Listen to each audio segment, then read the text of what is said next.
Road Bike Action is proud to present our first ever aero-themed issue, where we investigate all of the latest road cycling technology through the lens of aerodynamics.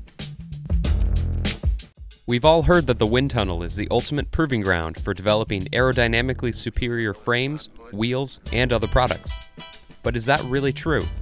To find the answer, we head to the Faster Bike Shop in Scottsdale, Arizona.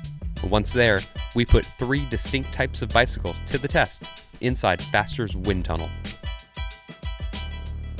Few pro riders have embraced aerodynamic technology as much as Mark Cavendish, so we sit down with the fastest man on 2 wheels to uncover his secrets for speed.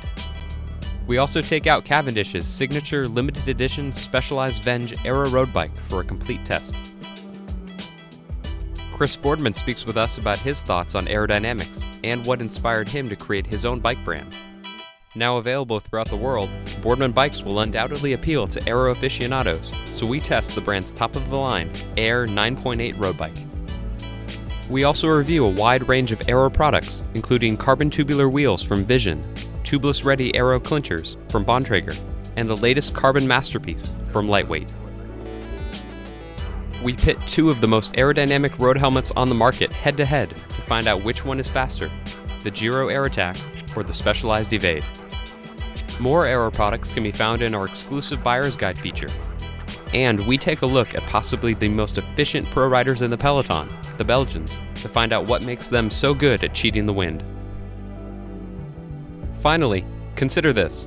The wind tunnel may in fact not be the ultimate form of aerodynamic testing. We take a look at a revolutionary new technology from Canadian company Alpha Mantis that may render the wind tunnel obsolete. All that and much, much more can be found in the April 2014 issue of Road Bike Action magazine, our first ever aero theme issue, on sale February 20th. To subscribe, go to www.roadbikeaction.com.